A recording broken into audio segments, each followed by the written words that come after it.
Pemirsa, BRICS mengumumkan 6 negara yang akan menjadi anggota baru per 1 Januari 2024. Negara-negara tersebut yaitu Arab Saudi, Uni Emirat Arab, Iran, Ethiopia, Mesir, dan Argentina. Aliansi negara-negara berkembang BRICS mengumumkan sejumlah negara yang akan menjadi anggota baru. Sebanyak 6 negara kandidat akan bergabung dan secara resmi menjadi anggota baru BRICS pada 1 Januari 2024 mendatang.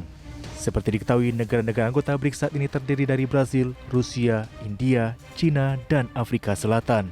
Dalam rangka mendorong ekonomi, para pemimpin BRICS mengundang 6 negara lain untuk bergabung dengan kelompok mereka.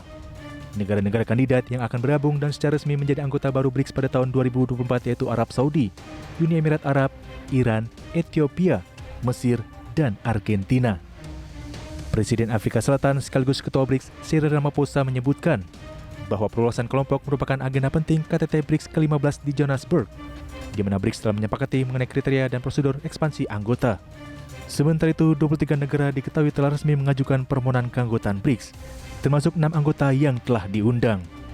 Negara lain seperti Nigeria dan Ghana telah menyatakan minatnya secara informal.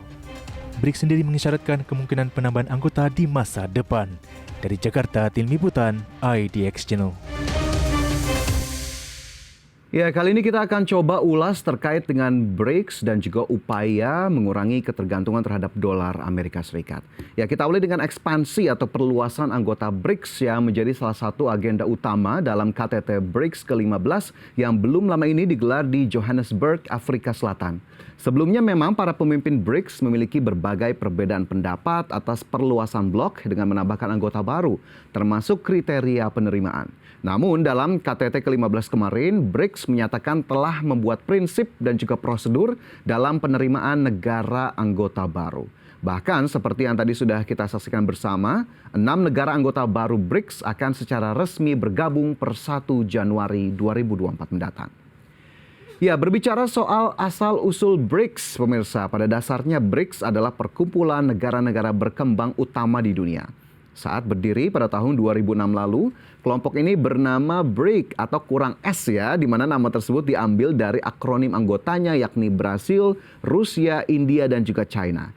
Pembentukan BRICS ini diprakarsai oleh Rusia dan pada 2010 barulah Afrika Selatan bergabung dan akhirnya lengkaplah sudah menjadi BRICS yang berasal tadi dari akronim negara-negara anggota. Adapun kelompok ini bermula dari prediksi Goldman Sachs Economic Research Group pada 2001 yang mengatakan bahwa perekonomian Brazil, Rusia, India, China, dan Afrika Selatan akan mengalami peningkatan. Adapun blok ini didirikan guna menyediakan platform untuk menantang tatanan dunia yang didominasi oleh Amerika Serikat dan juga Sekutu Barat. Namun, BRICS menyatakan bahwa kelompok ini bukan kelompok multilateral formal seperti PBB, Bank Dunia, ataupun OPEC.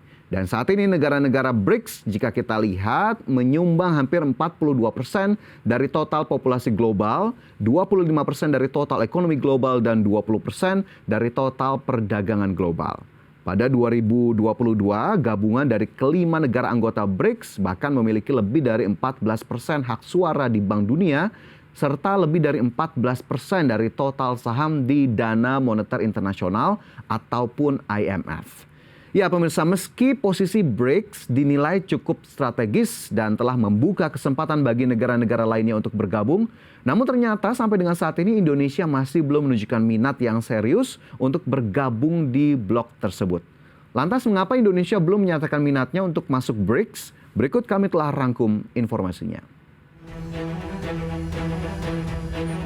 Presiden Joko Widodo menegaskan bahwa Indonesia masih akan mengkaji serta mempertimbangkan keikutsertaannya untuk menjadi anggota BRICS. Hal tersebut disampaikan oleh Presiden Jokowi usai menghadiri konferensi tingkat tinggi BRICS ke-15 yang digelar di Johannesburg, Afrika Selatan. Selain itu, Presiden juga menyampaikan bahwa salah satu proses yang harus dilalui untuk menjadi anggota baru BRICS adalah dengan menyampaikan surat expression of interest. Adapun Presiden mengungkapkan bahwa hingga saat ini Indonesia belum menyampaikan surat tersebut. Untuk menjadi anggota baru dari BRICS, suatu negara harus menyampaikan surat expression of interest. Semua harus menyampaikan surat itu. Dan sampai saat ini memang Indonesia belum menyampaikan surat tersebut. Karena kita ingin mengkaji terlebih dahulu, mengkalkulasi terlebih dahulu, kita tidak ingin tergesa-gesa, dan juga hubungan kita dengan 5 anggota BRICS juga sangat baik, dan terutama di bidang ekonomi. Lebih lanjut, menurut Presiden Jokowi, meskipun Indonesia belum jadi anggota BRICS, namun hubungan Indonesia dengan negara-negara anggota BRICS saat ini sudah berjalan dengan sangat baik, khususnya dalam bidang ekonomi. Dari Jakarta, Tim Liputan, IDX Channel. Ya, pemirsa, BRICS disebut-sebut tandingan dari blok negara-negara ekonomi maju G7 yang beranggotakan Amerika Serikat, Prancis, Italia, Inggris, Jepang, Kanada, dan Jerman. Tidak seperti G7 yang digerakkan oleh ideologi dan juga NATO yang melahirkan perang dingin, BRICS mengklaim tidak tertarik pada permainan geopolitik atau mentalitas menang kalah atau zero sum.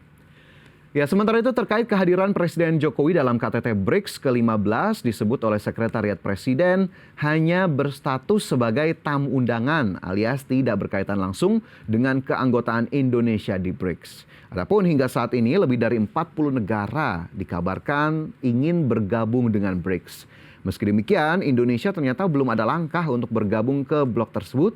Bahkan Indonesia juga hingga saat ini belum menyampaikan surat expression of interest yang menjadi salah satu syarat negara-negara yang ingin bergabung dengan koalisi negara berkembang tersebut yang dikenal dengan upaya untuk mengurangi ketergantungan terhadap dolar Amerika Serikat.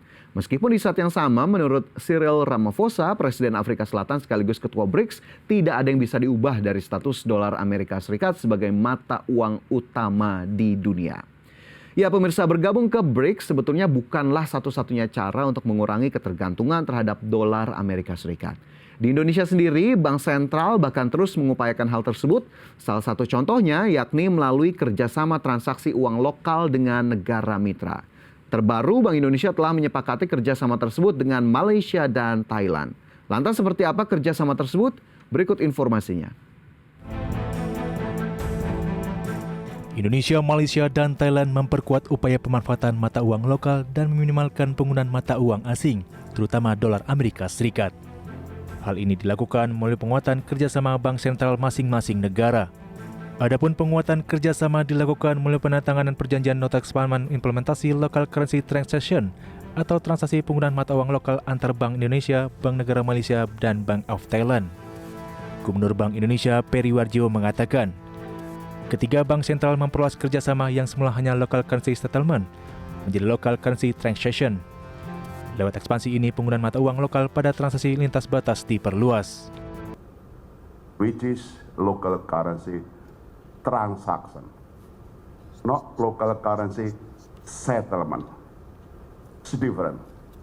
We are expanding our local currency cooperation between Malaysia, Thailand, and Indonesia. Why we use local currency, the terminology local currency transaction, not settlement? Because this is among the connectivity of using local currency in 3 areas of transaction. 1, on the trade and foreign direct investment. That we already progressing quite well. We need to do more, Governor Rashid and DG Ronaldo. Lebih lanjut, Gubernur Bank Indonesia menjelaskan melalui pemanfaatan local currency transaction, ketika negara dapat menggunakan mata uang lokal masing-masing dalam transaksi yang lebih luas, yakni transaksi di pasar keuangan seperti misalnya membeli surat berharga negara atau obligasi negara lain menggunakan mata uang lokal. Dari Jakarta, Tim Liputan, IDX Channel.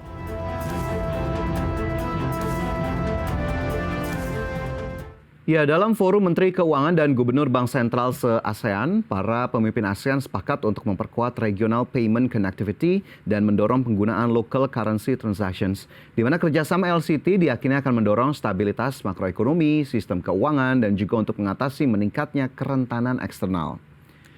Ya, dalam kerjasama local currency transaction, BI menyebut instrumen transaksi yang dilayani juga diperluas dari semula hanya untuk perdagangan, kini mencakup investasi dan pembayaran lintas negara. Kini bisa digunakan untuk transaksi keuangan. Perluasan itu sudah disepakati dengan Malaysia dan Thailand baru-baru ini. Ini artinya transaksi keuangan bahkan di level retail seperti pembelian saham atau mungkin obligasi di Thailand dan Malaysia bisa diselesaikan melalui rupiah tanpa konversi ke dolar Amerika Serikat lagi. Sebagaimana kita ketahui, dolar Amerika Serikat menjadi mata uang yang paling banyak dipakai untuk transaksi perdagangan di dunia. Oleh karena itu, kerjasama transaksi mata uang lokal akan mendorong pengurangan penggunaan dolar Amerika Serikat untuk menyelesaikan transaksi perdagangan Indonesia dengan negara mitra. Dan kita harapkan memang upaya-upaya positif untuk kemudian mengurangi ketergantungan misalnya terhadap dolar Amerika Serikat demi meminimalkan resiko ataupun kerentanan terhadap eksternal di mana Amerika Serikat kita tahu apa yang terjadi di sana biasanya akan menyebabkan rentetan ataupun rembetan global kepada berbagai negara, dan kita harapkan upaya-upaya semacam ini tentunya akan tetap berlanjut. Sekaligus kita lihat juga tadi pergerakannya seperti BRICS, apakah kemudian bisa menghasilkan langkah-langkah yang juga positif bagi perekonomian global, terutama bagi anggota ataupun negara-negara non-anggota. Dan pemirsa, kita cukupkan informasi di segmen ini. Pastikan Anda masih bersama kami, IDX First Session Closing segera kembali.